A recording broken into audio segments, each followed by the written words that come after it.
Acesse sejaamigo.com.br e conheça os planos. Amigo, viva conexões reais! Olá, o Conexão Poder recebe a Defensora-Geral da Defensoria aqui de Mato Grosso, Luziane Castro. Muito bem-vinda ao Conexão Poder, doutora. Muito obrigada, eu que agradeço, mais uma oportunidade de estar aqui conversando um pouco sobre a Defensoria Pública. Pois é, vamos começar aqui pela questão mais factual, até brinquei com a senhora, vamos começar por uma questão calma. Calma, tranquila. Né?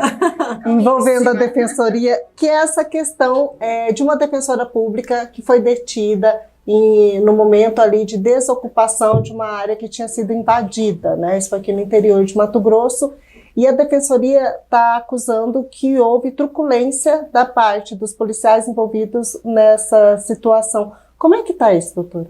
No dia 27 de maio, ela recebeu um ofício às 6h15 da manhã. A Comissão da Pastoral da Terra pediu para que ela acompanhasse, na verdade, fosse a um assentamento, porque eles queriam que a Defensoria Pública acompanhasse a ação para que houvesse a preservação da integridade física e também evitar a situação de violência naquela ocupação. O que acontece? A Defensora Pública ela é de Guarantã, Novo Mundo pertence à comarca de Guarantã. Ela foi para lá, ela recebeu o ofício às 6 da manhã, óbvio, que ela ainda estava dormindo e tal, mas foi o horário que chegou o ofício. Então, quando ela tomou conhecimento do ofício, ela se deslocou para o local, já era depois do almoço. Ela até comentou comigo, eu tive uma reunião com ela, assim, ela almoçou, eu falei, eu vou almoçar, porque eu não sei até que horas vai acontecer. E aí, depois do almoço, ela foi para o local. Chegando lá no local, a desocupação já tinha acontecido. Ou seja, aquelas famílias que supostamente teriam invadido a propriedade, ela já tinha sido devidamente retirada pela Polícia Militar. A doutora Gabriela chegou no local onde eles estavam assentados, que isso já é um assentamento existente, não é uma invasão, já é um assentamento existente. Numa área lateral, pertinho, né? Próximo. Ela foi para esse local onde a população estava e começou a fazer o seu atendimento. É importante destacar que a doutora Gabriela ela informou que no momento em que ela chegou, ela se apresentou ao comandante da operação, informando que ela era Gabriela, defensora pública que atende em Guarantã, e aí foi começar a fazer o atendimento à população, que é o nosso trabalho, Eu ressaltei várias vezes, a Defensoria Pública tem a missão constitucional de fazer o atendimento da pessoa pobre, a pessoa hipossuficiente, onde quer que ela esteja. A Defensoria Pública atende assentamentos, eu estou inclusive hoje com um defensor lá em Aripuanã, fazendo um atendimento de várias famílias também com a questão de conflito fundiário. A gente faz atendimento em aldeias indígenas, daqui a 2 semanas eu vou estar lá em Luciara fazendo um atendimento a uma aldeia indígena. A Defensoria Pública tem aliás, é sua atribuição estar onde essa população pobre está. Porque muitas vezes é difícil para a população vir aonde a Defensoria se encontra. Então é muito comum a gente fazer esse tipo de ação. Então ela foi chamada e ela foi lá no local para poder fazer o atendimento dessa população. No momento em que ela estava fazendo o atendimento, ela começou a fazer os registros desses atendimentos, registro com telefone celular. Então ela começou a filmar, começou a tirar as fotos e foi o momento em que ela foi abordada pelos policiais porque eles não queriam que fizesse o registro fotográfico. Inclusive, a gente tem o vídeo do momento em que o policial a aborda falando que não era para ela poder gravar. Ei, você aí, para poder fazer a gravação. Aí ela pegou e falou assim, no vídeo ela fala, eles não querem que grave, eles vão tomar o celular, mas eu não vou entregar o meu celular. E ela guarda o celular dela na bolsa. Nesse momento, a informação que a gente tem a partir daí é que ela foi dada a voz de prisão para ela, uma prisão ilegal, ela estava no exercício da atribuição, não estava fazendo nenhum ato ilegal naquele momento, então é uma prisão ilegal, foi dado voz de prisão para ela, e mesmo assim, a Gabriela, a defensora Gabriela, falou ok, e saiu para ser direcionada para um local para depois ser encaminhada para um posto policial que tinha lá próximo. Não satisfeito, ela foi abordada pelo Major Neto, após essa ordem de prisão ilegal, e o Major Neto pediu o celular para ela falou que ela não ia entregar. Nessa que ela falou que ela não ia entregar, ele foi puxar a bolsa dela, para poder arrancar a bolsa dela, aonde estava o celular. E nesse momento em que ele foi puxar a bolsa para poder arrancar, ele puxou o cabelo dela E na agressão de puxar a bolsa, ele acabou arranhando o pescoço e o rosto dela, né? Então, eu inclusive falei assim que o enredo, o fato como ela conta e as provas que a gente tem são muito claras e são muito coerentes. Então, assim, houve a truculência da prisão ilegal, houve a truculência da violência para a retirada da bolsa dela, né? Enfim. E aí ela foi levada, ficou um tempo ali detida e foi levada para a delegacia. No momento em que ela chegou na delegacia, ela sequer foi ouvida como supostamente acusada. Ela foi simplesmente ouvida pela Polícia Civil como testemunha, relatou os fatos como aconteceram, fez o exame de corpo de delito e agora a gente está cobrando as responsabilizações necessárias, né? Porque nós temos muito claro que houve, sim, arbitrariedade por parte daquela operação, daqueles policiais que estavam ali naquela operação, e a gente quer a responsabilização dessas pessoas. Houve lesão corporal, houve agressão, inclusive a gente entende que houve essa violência também pelo fato dela ser mulher, infelizmente. Acho que fosse um defensor homem que estivesse ali, eles não teriam avançado assim. Acho que o comportamento seria muito diferente, acho sim, infelizmente.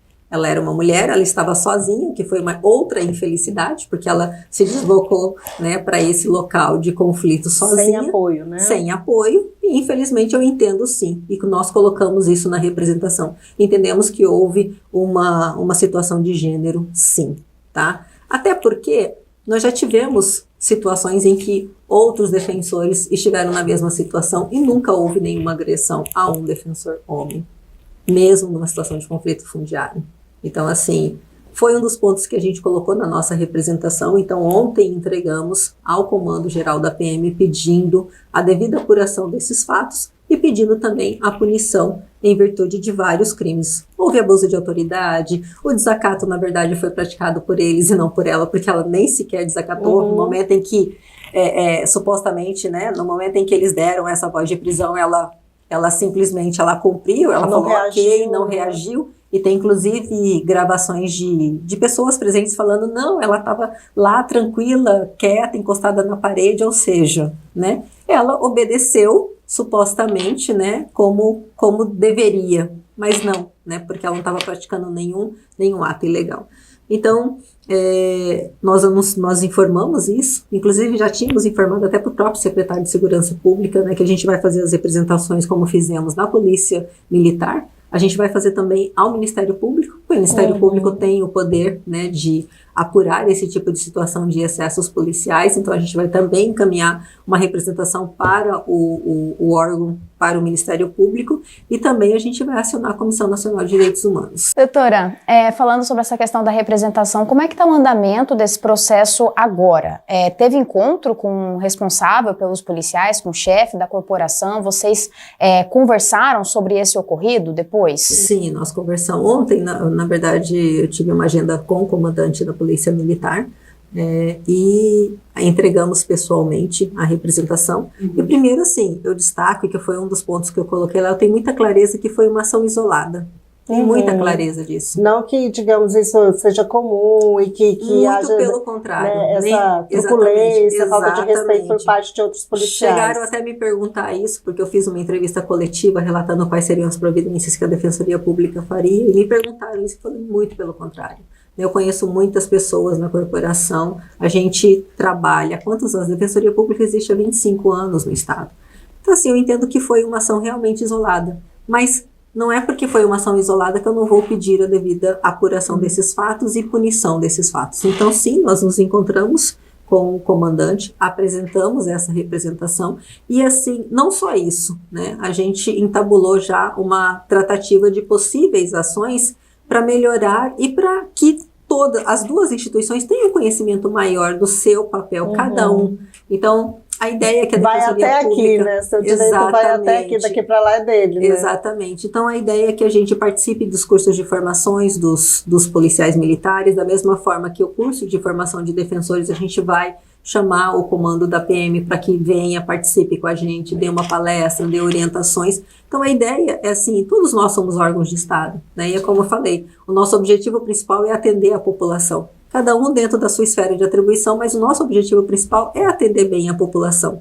Então, assim, à medida que a gente caminha dialogando, é muito mais fácil do que entrando em atritos. Então, o nosso objetivo é evitar que situações como essa ocorram futuramente. Então, a gente deve formalizar alguns termos de cooperação a partir, né, dessa conversa que a gente teve ontem, né, para que haja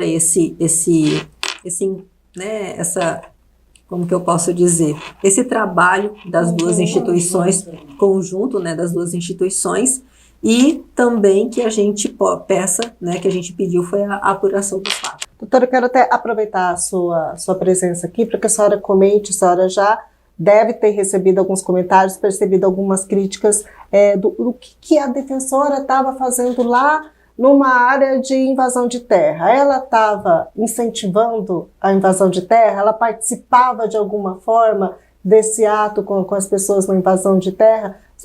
A senhora tem acompanhado comentários a respeito e comentou com a gente até que ela já teria sido convocada para prestar esclarecimento numa como comissão. Testemunha na CPI das invasões. Exatamente, não tem nada a ver com as invasões. E, na verdade, o que eles querem fazer essa vinculação da doutora Gabriela com as invasões justamente para poder tirar o foco da questão principal. E a todo momento eu tenho falado, eu não vou discutir invasão.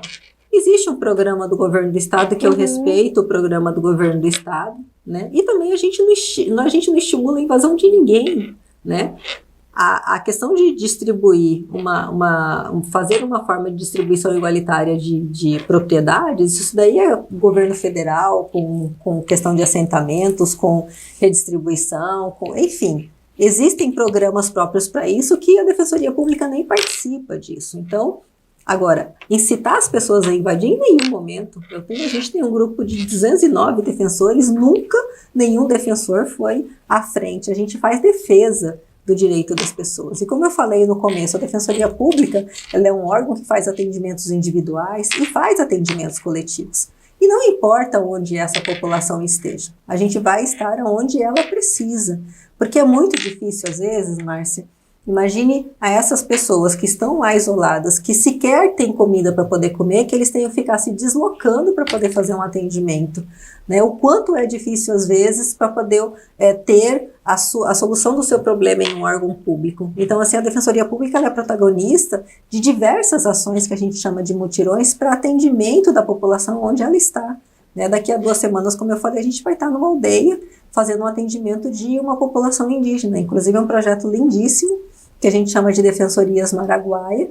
A gente está reunindo a Defensoria de Mato Grosso, Tocantins e Goiás. São 3 defensorias que a gente vai atender ali a população Carajás, indígena Carajás, desses 3 estados. Então, vai ser uma semana fazendo atendimento em cada estado, né, com as defensorias públicas fazendo esse trabalho de integração. Então, é muito natural. A gente faz atendimentos com a população, tanto com moradores de rua, a gente faz com catadores de recicláveis, a gente não fica dentro dos nossos gabinetes. Então, a Defensoria Pública ela foi lá para atender a população. E, nesse caso, o pedido da população venha para que haja preservação da nossa integridade física e para que não haja violência. É muito razoável. Como eles poderiam ter mandado ofício para o Ministério Público, não sei se mandaram, mas a Defensoria Pública não vai fechar os seus olhos e tem uma situação de conflito, eu não vou lá. Não, né? Uma defensora pública que há 5 meses chegou com toda a animação, ela toda a vontade. Estreando. Não, foi uma estreia, assim, fantástica, né? Foi uma estreia Foi realmente inesquecível a estreia dela. Foi uma estreia de Oscar, assim, literalmente. Eu falei pra ela, nossa, minha defensora revolucionária, furacão. Mas tudo bem. Essa vai ficar para a história. Vai ficar para a história da Defensoria. E, Luziane, outra questão que eu queria te perguntar, ainda falando sobre essas ações que estão sendo solicitadas, representações que estão sendo feitas agora. A Defensoria ela quer um projeto de lei para que a prisão de defensores públicos ocorra mediante ordem judicial ou flagrante por crimes inafiançáveis. E equiparando a questão dos advogados, né, que tange a proteção contra prisões arbitrárias. Como que está funcionando isso por agora? Já foi colocado, esse projeto de lei já foi apresentado, está sendo dado andamento? Na verdade, depende de uma alteração na nossa lei complementar, né, que é uma lei federal complementar. E na verdade, o que nós fizemos? Nós encaminhamos um ofício para o presidente do Conselho Nacional de Defensores e Defensoras Públicas Gerais, relatando o ocorrido e pedindo que haja essa movimentação por parte desse conselho. Por quê? Nós precisamos, como é uma lei complementar federal, quem tem autoria, né, quem tem iniciativa dessa lei, seria o Defensor Público Geral da União. Então, nós precisamos, com o DEG, junto com a Defensoria Pública da União, fazer esse trabalho de articulação para analisar essa possibilidade de mudança legislativa. Então, assim, o que compete a nós? Solicitar que isso seja analisado, e isso nós fizemos. Então, já foi encaminhado um ofício, né, atualmente o presidente do Conselho Nacional de Defensores e Defensoras Públicas Gerais é o Defensor Público Geral de Roraima, Dr. Oleno, né? Eu fiz uma reunião com ele se demonstrou totalmente aberto para levar essa discussão para o nosso colégio de defensores e defensoras públicas gerais. No dia 18 de junho, terá uma reunião no Ceará, e aí nessa reunião eles vão deliberar sobre nossa solicitação, e isso vai ser tratado junto com a Defensoria Pública da União. Então, assim, como é uma movimentação legislativa federal, a gente depende, né? Depende da Câmara, depende do Congresso, que isso seja discutido lá. Mas, pelo menos, o que nos compete é relatar o que aconteceu e solicitar que isso seja feito. Eu não posso garantir que tudo isso vai acontecer, porque você vê o que é um processo. São muitos estágios e são atores, são muitos atores nessa história. Mas o que competia à Defensoria Pública, que foi uma coisa que a gente deixou muito clara para a doutora Gabriela e também para todos os nossos colegas, porque acaba assim, né, gerando uma insatisfação de todos os defensores, né? Então, assim, quer dizer, agora eu vou fazer um atendimento e corro o risco de ser preso, assim, né? De qualquer preso, né? Exatamente. Então, a gente fez todos esses encaminhamentos e vamos trabalhar para que ele não fique só como encaminhamento, né? Lá nessa reunião. O meu primeiro sobre que vai participar, ele já vai fazer a defesa, explicando, relatando tudo o que aconteceu aqui no estado de Mato Grosso, para que a gente tenha aí o apoio dos demais colegas do país para encampar esse projeto. Certo. A senhora está falando sobre esse papel da Defensoria no atendimento às pessoas mais pobres, em vulnerabilidade, e também aí essa questão da divulgação dos direitos humanos, né? Mas eu queria aproveitar para perguntar para a senhora, porque fica até a dúvida para a gente também, se a Defensoria também tem alguma ação com relação ao atendimento às vítimas ou familiares de vítimas de crimes em geral. A gente, como imprensa, sempre é muito questionado sobre quais são os direitos, de que formas vêm sendo defendidos, né, os direitos das vítimas, das famílias das vítimas, e principalmente quando há um caso de grande comoção. Isso é muito questionado, né? Cadê os direitos humanos defendendo a família dessa pessoa que foi assassinada? A gente viu agora recentemente esse caso de Sorriso, daquele crime brutal que o bandido entrou e estuprou a mãe, as filhas, matou todas elas. Agora, recentemente, teve outro caso brutal aqui do assassinato dos motoristas de aplicativo também. Então, fica esse questionamento. Há alguma ação nesse sentido? Até onde vai o papel da Defensoria? Infelizmente, essa é uma área que a gente tem muita vontade de fazer a defesa, mas ainda não temos. Outras defensorias do país fazem isso, a exemplo da Defensoria Pública do Rio de Janeiro, que faz o trabalho de fazer a defesa das vítimas, né? Por estado? Na verdade... há essa diferença entre estados? Na verdade não o que há diferença é a estrutura em cada estado, né? Por exemplo, o Rio de Janeiro tem quase 800 defensores e eu aqui tenho 200 defensores, só que eu tenho 46 cargos vagos atualmente. Então eu preciso ter mais defensores, porque isso daí eu preciso criar um núcleo para poder fazer esse trabalho. E hoje eu não tenho defensor para poder colocar nesse núcleo. Mas poderia caber nos trabalhos da Defensoria. Sem sombra de dúvidas. Falar para você que assim, não é possível fazer, uma parte já é feita, tá? Porque quando a gente faz o atendimento da mulher em situação de violência, nós já tivemos situação da doutora Rosana aqui em Cuiabá, a doutora Rosana e a doutora Zani, que fazem o atendimento à vítima, que inclusive vão para o tribunal do júri para poder fazer a memória da vítima numa situação de feminicídio. Então a gente tem. O trabalho dela é de grande destaque. Exatamente. Né? Então assim, eu tenho, mas eu não tenho de maneira completa como nós gostaríamos de fazer. Nós também poderíamos fazer isso. Só que falta mais estrutura para a Defensoria Pública. Hoje, por exemplo, quando eu vim aqui a última vez, eu vim falar de um feito fantástico da Defensoria, que foi chegar a todas as comarcas. Sim. Então, assim, é aquela coisa, são as lutas que a gente tem. Então, a primeira luta foi possibilitar que aquele cidadão lá de Colniza tivesse a Defensoria Pública lá presente, que aquele cidadão de Aripuanã tivesse a Defensoria Pública presente, você entendeu? Então, assim, a gente vive, infelizmente, por conta da deficiência nossa orçamentária, que ainda é grande, né, comparado a outros órgãos, a gente ainda está muito lá atrás, a gente tem que ir dando os passos possíveis de serem dados, né, porque não adianta eu estruturar esse núcleo e deixar, por exemplo, Cotriguaçu sem atendimento da Defensoria Pública. Então, nosso primeiro passo foi colocar a Defensoria Pública 100% em todas as comarcas, né, porque eu preciso que o cidadão que esteja lá a 1.200 quilômetros possa ter o atendimento do defensor, possa ter esse atendimento qualificado. À medida que a gente consegue estruturar melhor essas defensorias públicas no interior, em especial, que eu preciso ter a presença maciça da Defensoria Pública no interior, aí a gente passa a discutir o que a gente chama de núcleos estratégicos, que é uma grande vontade minha de implantação. Núcleo estratégico de direitos humanos, núcleo estratégico para poder atuar a questão da conciliação. A gente tem muitas frentes que a gente pode trabalhar, mas a gente não consegue trabalhar hoje por falta de estrutura, que é uma luta que a gente vem enfrentando aí ao longo dos últimos anos. No caso dessas vítimas, a atuação seria em relação à indenização, a atendimento de moradia, o que seria? Seria Nesse sentido. Em muitos casos que eu acompanho do Rio de Janeiro, a questão de indenização, é a própria...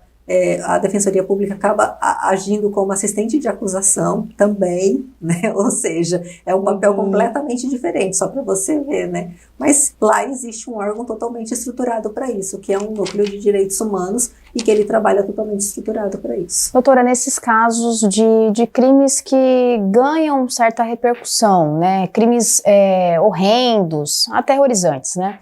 A gente percebe que a população recebe o papel da defensoria com certa crítica. Em que sentido? Porque a defensoria, como a senhora mesma explicou, faz atendimento a pessoas em situação de vulnerabilidade social, o papel dela é defender. Nesse caso desses crimes, ocorre também, inclusive, a defesa ali, de certo modo, do acusado do assassinato, do homicídio, do suspeito, do criminoso, do bandido, seja qual for o termo. Como que a defensoria, recebe essas críticas feitas pela população com relação a esses casos? Porque, além de fazer essa defesa nesse primeiro momento, também tem aquela parte em que a defensoria pede para que aquele preso seja reencaminhado, seja realocado em outra penitenciária, tem essas outras ações por fora. Como que a senhora recebe essas críticas? Recebo com muita tranquilidade. Primeiro, assim, entenda que para o funcionamento do sistema de justiça, e até para que efetivamente se tenha uma justiça, eu preciso ter todos os agentes trabalhando. Eu preciso de um órgão acusador, eu preciso de um órgão que vai julgar, e eu preciso que um órgão que vá defender exista. Porque se não tiver esse órgão que vai defender, esse processo pode ficar parado, esse processo pode ficar com excesso de prazo, ou o Estado vai ter que pagar muito caro para esse processo andar. Então, eu entendo com muita clareza que a gente vai estar, assim, cumprindo o nosso papel constitucional. A defesa dessa pessoa, se ela for hipossuficiente, vai cair sim a defensoria. E eu sempre brinco com a minha assessoria de comunicação. Caso polêmico, vai cair na defensoria. Então, prepara para gerenciar a crise. É batata, vai ser assistido pela Defensoria Pública. Mas qual é o nosso papel? O papel é que a justiça efetivamente aconteça. Se a pessoa vai ser condenada a 20 anos ou a 30 anos, ela vai ter que ter, de qualquer forma, alguém para fazer a defesa dela. A nossa Constituição obriga isso. O nosso modelo constitucional obriga que você tenha acusação, defesa e que você tenha alguém para poder julgar. Então, assim, alguém vai ter que fazer isso. E quando eu falei, ou se não é a Defensoria Pública, vem cá o Estado e fala, olha, você vai ser nomeado para poder fazer a defesa desse cidadão. Vai pagar por isso e vai ser mais caro do que o valor da atuação do defensor público, que é um especialista, que é uma pessoa que tem ali que trabalha com isso, que tem uma capacidade técnica indiscutível. Então, assim, eu recebo com muita tranquilidade porque é o nosso trabalho e sem nenhum... A gente não vive, a gente vive num Estado democrático de direito. Existem leis, a gente pode questionar ou criticar o que seja, mas eu entendo que para que efetivamente essa justiça aconteça, E o que a gente quer é que a justiça aconteça. Se você pegar qualquer parente de vítima, qualquer pessoa que sofreu alguma coisa, o que ela pede? Eu quero que aconteça justiça. Ela não quer que ela encontre essa pessoa ali na rua daqui a 30 dias ou, sei lá, daqui a um ano, porque o processo dela ficou parado, porque não tem quem dê andamento no processo dela. Ela quer que a justiça aconteça. Então, para que essa justiça aconteça, eu preciso ter alguém para poder fazer a defesa, alguém para poder acompanhar. Então, eu me sinto muito tranquila, porque a gente tem que fazer isso. Alguém tem que fazer, que seja algum órgão. Vai ser a Defensoria Pública. Só que a gente vai fazer daqueles que não têm condições, né? Aqueles que são, como você falou, vulneráveis e pobres nos termos da lei. Então, eu não vejo como nenhuma crítica. O que eu falo é, a gente tem uma atuação muito importante na seara criminal, muito importante, e efetivamente cumprindo o nosso papel. Então, eu já trabalhei há muitos anos na área criminal, e trabalhei na época, eu trabalhava, nem existe mais, que era chamado, né, que hoje é estupro de vulnerável, mas antes era outro termo, que era na lei lá antiga, milhões de anos atrás, quando eu entrei na Defensoria Pública, eu trabalhei um tempo no criminal. É desesperador, às vezes, você, enquanto defesa, né, você pegar processos, né, envolvendo menores, estupro, violações, mas assim, é o que eu vou falar, você faz, eu faço a defesa técnica. Você pega aquele processo, vê tudo que aconteceu, tudo que aquele criminoso praticou, e você tem que Eu vou fazer a defesa técnica dele, ele vai ter uma condenação justa. Ponto. Entendeu? É isso. Se ele realmente praticou, todas as provas estão ali, ele vai ter uma condenação justa e ele vai pagar por aquilo que ele fez. É para isso que eu estou aqui, é para isso que eu existo. Então, assim, nesse aspecto, para mim, é muito tranquilo.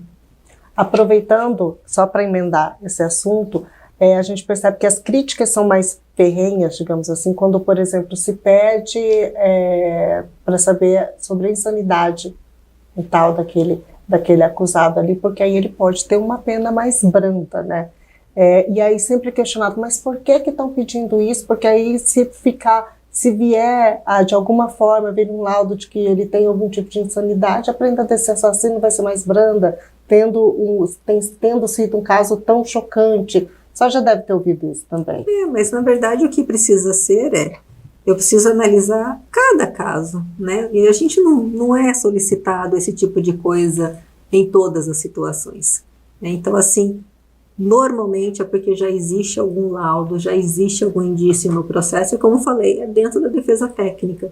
Porque também, se a pessoa tem distúrbio, ela não tem como conviver junto lá na unidade prisional regular. Ela tem que ter um acompanhamento adequado, né? Então, assim, tudo tem que ser analisado no caso concreto. Então, assim, não dá para a gente poder trazer de uma forma generalizada esse tipo de situação. Quando a gente fala de defesa técnica, a gente vai estudar tudo que está sendo colocado ali, tudo que é trazido no corpo probatório e verificar qual é o melhor caminho. Porque, assim, a gente pensa muito em pena, mas, assim, a gente tem que pensar que um dia aquele cidadão, até porque a gente tem um limite de pena aqui no nosso país, um dia esse cidadão ele volta. Então, assim, se você joga esse cidadão ali num esgoto, né, sei lá, nem sei qual é o termo apropriado, mas se você joga simplesmente, como é a sensação que a maioria da sociedade quer de jogar, como sendo, vou me livrar desse, ele vai voltar. Ou simplesmente eu estou colocando mais ainda a possibilidade dele entrar para uma facção criminosa. Pode voltar pior, você quer dizer? Ele pode não, a tendência é que ele volte pior. Muito pior. Entendeu? Então, assim, tudo isso tem que ser muito bem pensado. Até que ponto eu jogar ali, colocar em condições desumanas, eu vou estar resolvendo esse problema. Ou eu estou só adiando esse problema para situações muito piores quando ele voltar para o convívio social, porque ele vai voltar em algum momento. Não é isso? Sim. A gente tem regras. A nossa lei é essa. Em algum momento ele vai voltar. Então, assim, tudo isso tem que ser pensado. Eu acho que essas leis têm que ser revistas com relação a justamente a aplicação das penas. A gente acompanha muitas críticas, porque o acusado ali, o condenado, ele cumpre até certo ponto da pena dele e logo ele já está na rua, ou até não cumpre pena fechada, já vai direto para esse sistema aqui aberto, né, que não tem semiaberto, é a tornozeleira. Você acha que é eficiente esse sistema que a gente tem hoje? Ele tem que ser muito bem pensado, né? Eu não posso dizer que eu sou a favor de ficar discutindo pena porque isso vai resolver. Não, isso não vai resolver. Na verdade, a gente tem que discutir muito o sistema mesmo, né?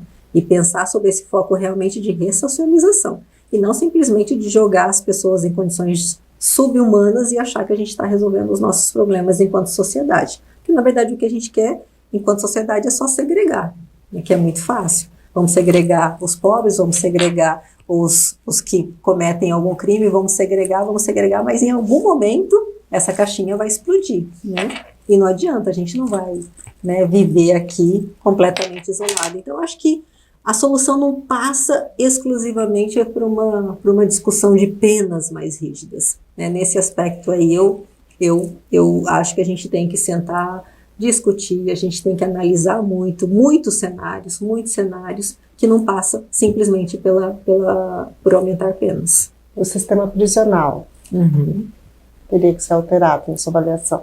Acho que sim.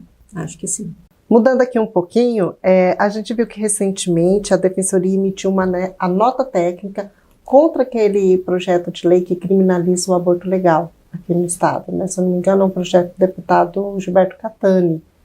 Qual foi o posicionamento da Defensoria nesse respeito? Da nota técnica que nós encaminhamos.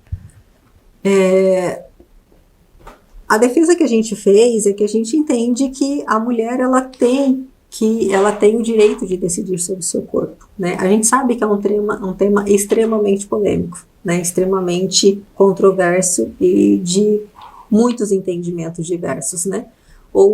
Isso até foi um tema que foi trazido pela nossa Comissão de Defesa dos Direitos da Mulher, né? E aí você tem o da infância, em contrapartida eles já passam a ter um entendimento. Porque aí, né, que do direito do seu corpo, mas e o outro corpo que está dentro do seu corpo? Que eu falei, né? É um tema extremamente controverso, porque até dentro da Defensoria a gente tem correntes, um que defende o nascituro, outro que defende o direito da mulher, então a gente tem...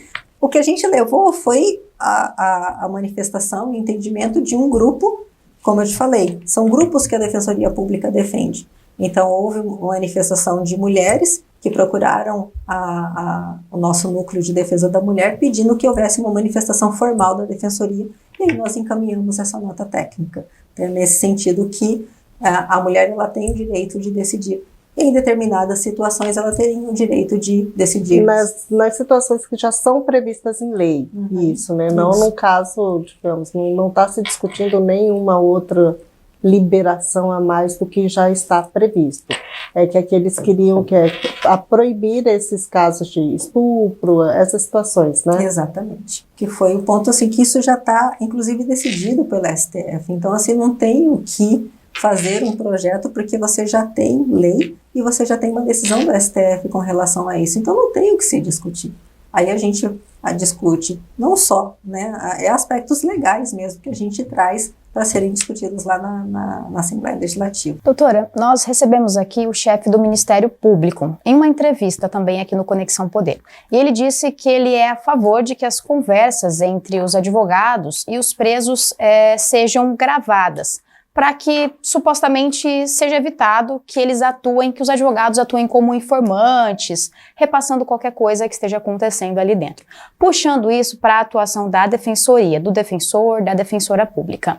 A senhora acha que essas conversas, elas deveriam ser gravadas? Não? Qual que seria a sua opinião sobre isso? Eu não sou favorável. Existe uma situação de sigilo aí, né? Então, assim, aí é como se... A gente não tem nenhum direito de fazer isso.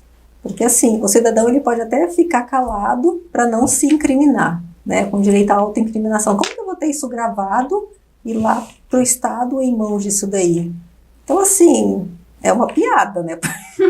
Desculpa, no caso assim, que ele colocou foi com relação aos faccionados.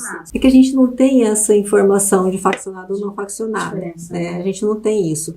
A pessoa, quando ela está presa, se ela não tem assistência de um advogado, ela é em condição de prisão não necessariamente, mas assim, a maioria das vezes, ele é vulnerável, né? Então, assim, ele se enquadrando no perfil de atendimento da Defensoria, a Defensoria Pública faz o atendimento. Sim. Só que eu acredito que, assim, os faccionados, né, tem um grupo significativo que eu acho que eles têm a própria facção paga os seus advogados para poder fazer o atendimento. Mas eu não posso dizer para você que a gente não faz atendimento, porque, assim, embora eles façam a separação lá no presídio, mas a pessoa não tem na testa dela e nem no processo facção, faço parte dessa facção, faço parte dessa facção.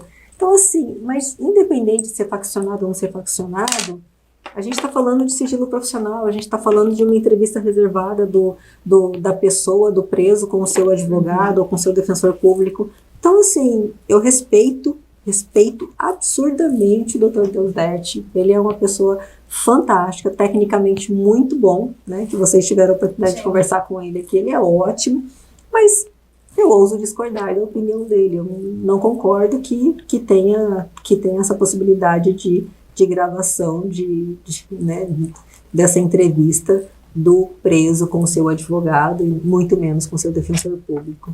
E, doutora, só aproveitando que a gente está falando da questão dos advogados, também tem uma corrente deles que defende que eles, né, os advogados, eles têm um direito ao porte de arma, né, por conta do risco da profissão mesmo. A respeito disso também, qual seria sua opinião sobre os defensores também se tratando de lidarem com situações de risco? Como a gente citou no começo da entrevista, o caso da defensora Gabriela mesmo, a senhora acha que seria ideal para que esses defensores andassem armados também? Confesso, mas isso é uma opinião muito minha, que eu acho que não faz diferença, não faria diferença. Mas eu tenho vários colegas que reivindicam isso, inclusive entendendo que a Defensoria Pública também tem que ter a previsão legal de porte de arma. Respeito a opinião de todos.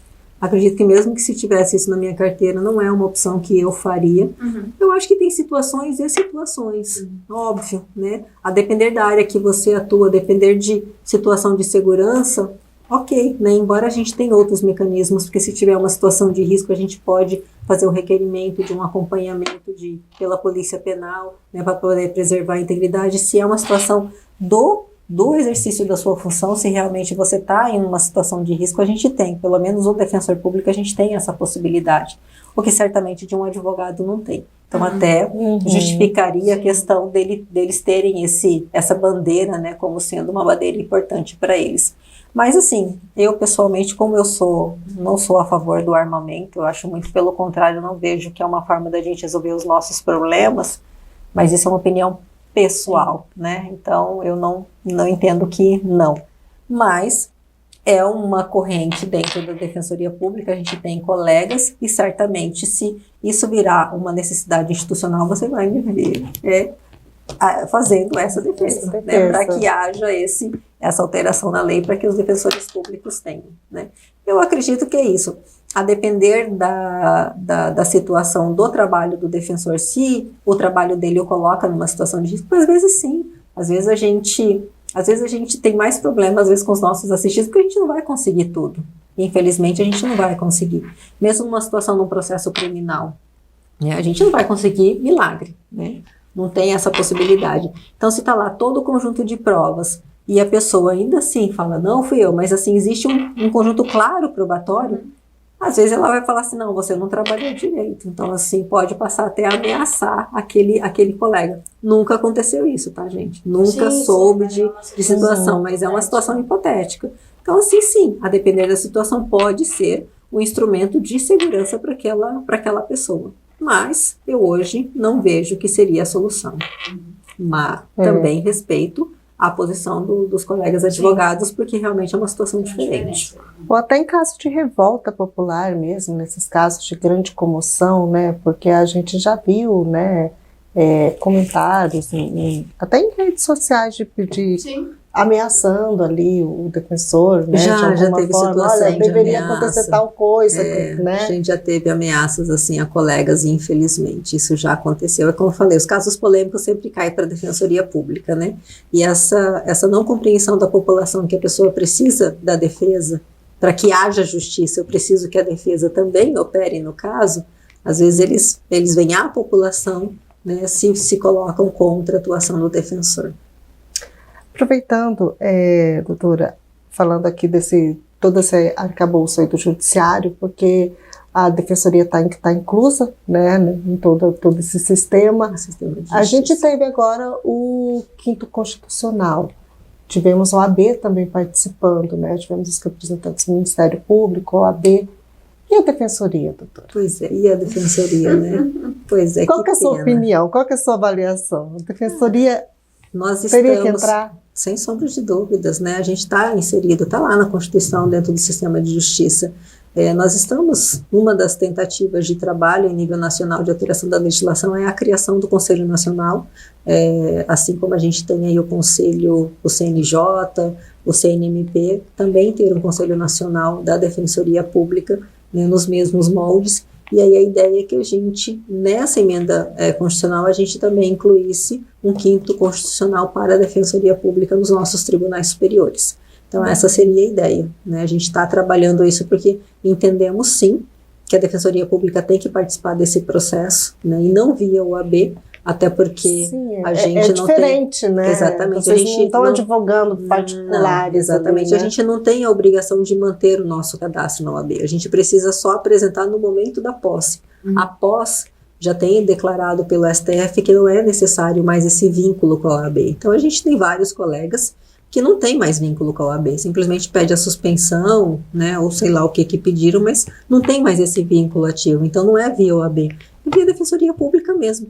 Ter os nossos espaços, porque é um sistema de justiça múltiplo ali nos seus tribunais, isso é importante, né? A gente não é completo tendo só uma parte do sistema, a gente precisa ter a Defensoria Pública participando. É uma das nossas bandeiras, né? Isso, mas é um trabalho muito grande. Da mesma forma como eu falei de mudar uma lei federal, imagine mudar, porque isso seria uma emenda à Constituição. Mas a senhora tem participado dessas discussões nacionais? Eu tenho participado, porque eu participo, inclusive hoje eu pertenço à diretoria atual do Conselho de Defensoras e Defensores Públicos Gerais, o CONDEG, né? Eu sou secretária, a gente termina o mandato agora em junho, no mês que vem, agora em junho, semana que vem, daqui a 2 semanas a gente finaliza essa gestão. Então, a gente sim, eu tenho participado dessas discussões, já fizemos discussão com a Associação Nacional de Defensores, já sentamos inicialmente para conversar com o Defensor Público Geral da União, para poder tentar fechar um texto de acordo, e também levamos essa demanda para o Ministério de Justiça. Nós tivemos uma reunião com o ministro Ricardo Lewandowski, levamos essa necessidade, antes já tínhamos tratado com o ministro Flávio Dino, e aí depois levamos para o ministro Lewandowski, que deu um sinal positivo da gente seguir nas nossas negociações. Então, sim, a gente tem essa ideia, não é uma discussão fácil, né? Como eu falei, é uma emenda à Constituição, mas que a gente vai reivindicar esse espaço, sim. E é mais gente, né, concorrendo ao espaço. Sem sombra de dúvidas. Por isso que não é fácil. Ô, doutora, só para a gente poder já ir se encaminhando para o final da nossa entrevista, a senhora está à frente da Defensoria Pública desde o comecinho do ano passado, né, o início de 2023, e pelo que a gente tem acompanhado, e pelo que a senhora também falou aqui durante a entrevista, a Defensoria chegou a todas as comarcas aqui do estado. Dito isso, feito isso, quais são os próximos desafios? Seguir crescendo, a gente precisa continuar crescendo. Como eu falei, embora a gente chegou em todas as comarcas, mas em algumas localidades a gente trabalha com um sistema que a gente fala de acumulação. Porque eu tenho atualmente 46 cargos vagos. Então é óbvio que 46 cargos vagos não é 10, não é 5, é muita gente ainda que está faltando dentro da Defensoria de Defensor. Então ainda tenho localidades que a gente já trabalha com sistema de acumulação, ou seja, eu tenho defensor aqui por exemplo, de Cuiabá que atende Itaúba, por exemplo. É uma localidade muito longe, então ele vai lá uma vez por mês, faz atendimento para a população durante uma semana. É o ideal? Não. Mas a gente tem a equipe lá que fica direto e que faz o atendimento direto. Mas o defensor mesmo ele só consegue fazer esse deslocamento porque ele está acumulando.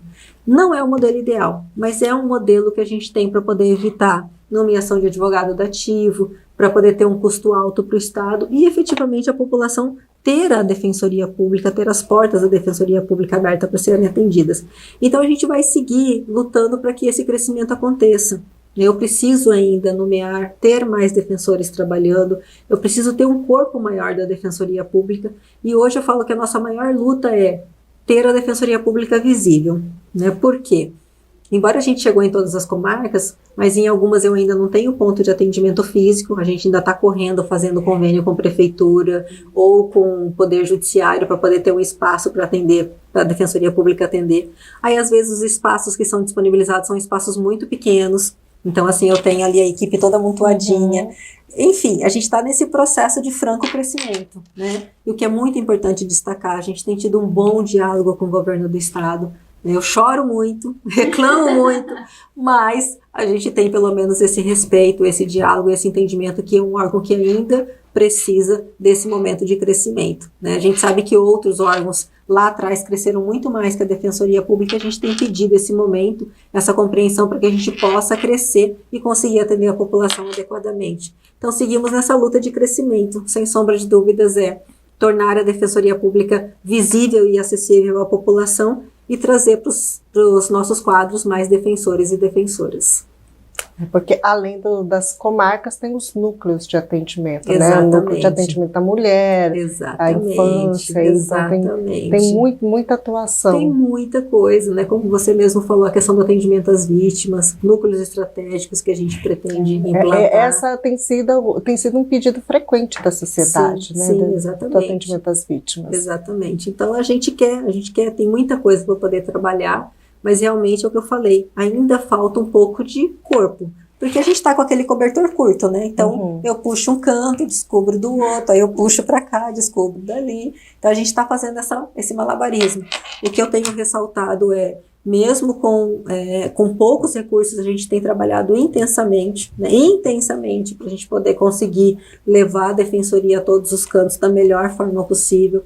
Intensificamos o trabalho de atendimento sem mutirões, que às vezes é uma coisa que a gente faz uma parceria com o Poder Judiciário, com o Ministério Público, a gente consegue, lá em Comuniza, quando a Defensoria Pública não estava instalada, eu fui lá, eu fiz atendimento no mutirão, então a gente fez divórcios, a pessoa já saía dali com tudo resolvido.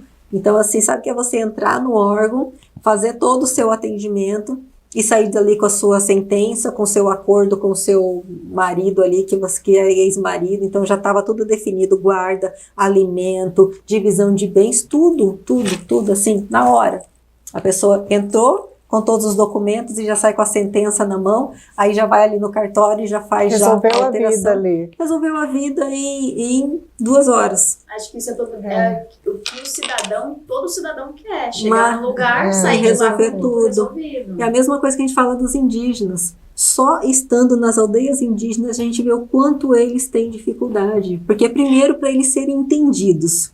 Eles não têm como sair. Eles são isolados, né? Eles não têm como sair da aldeia com intérprete. E tem várias aldeias que a gente faz o atendimento que eles não falam português. A gente necessariamente precisa do intérprete. Sim. E nem sempre o intérprete também tem toda a compreensão 100%. Então, assim, a gente vai lá e a gente tem trabalhado muito a questão de subregistro de civil, porque eles têm muito problema nos registros civis dele. Então, a gente vai lá para poder resolver essa parte e até ações judiciais. Né? Até ações judiciais a gente faz ali naquelas aldeias. Então, assim, eles adoram o nosso trabalho. Né? Ele chega lá, já sai com o RG pronto, já sai com CPF, já sai com TRE também, o seu título de eleitor. A gente leva também o exército. Então, assim, sabe, quando você faz assim, uma grande ação, né? E não é grande, não tão grande, acredito que ainda mas nem é satisfatória, tão grande, né? Extremamente satisfatório, porque assim, se eles fossem, eles falam pra gente sair daqui da aldeia, a gente teria um custo de R$300, que é o que é cobrado de transporte para eles irem para a cidade.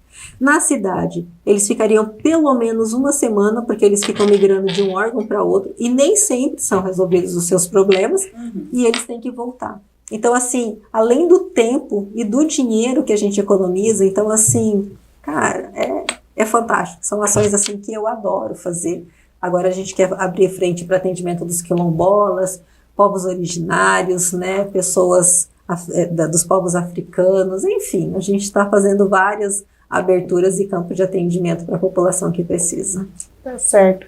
Doutora, eu quero agradecer a sua entrevista aqui ao Conexão Poder, deixar o presente da casa para a senhora. Obrigada. A senhora leva para o seu gabinete. Eu acho que essa Obrigada. é a primeira entrevista que a senhora faz conosco aqui no Conexão Poder, né? A senhora teve no Repórter MT, mas aqui no Conexão Poder, sua primeira entrevista. Legal. E fica o espaço Obrigada. aberto para suas considerações finais. O meu agradecimento, né? Agradecimento aqui a essa oportunidade. Como eu falo, eu sempre fico muito feliz de falar sobre a Defensoria Pública. Eu sou apaixonada pelo que eu faço, apaixonada mesmo pelo trabalho da nossa instituição, e a gente faz muito com pouco, com pouquíssimo, né? Comparado a outros órgãos. Então, assim, o trabalho que a gente faz de alcance a essa população, uma população que muitas vezes precisa de que alguém amplifique a sua voz, e é essa a nossa função.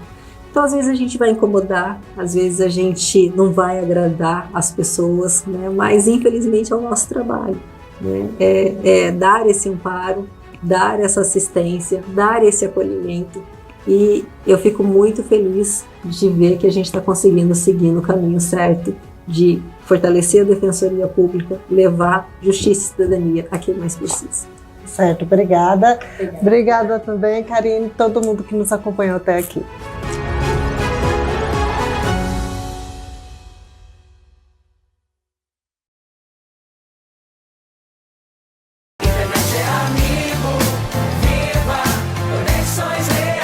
Acesse sejaamigo.com.br e conheça os planos. Amigo, viva Conexões Reais!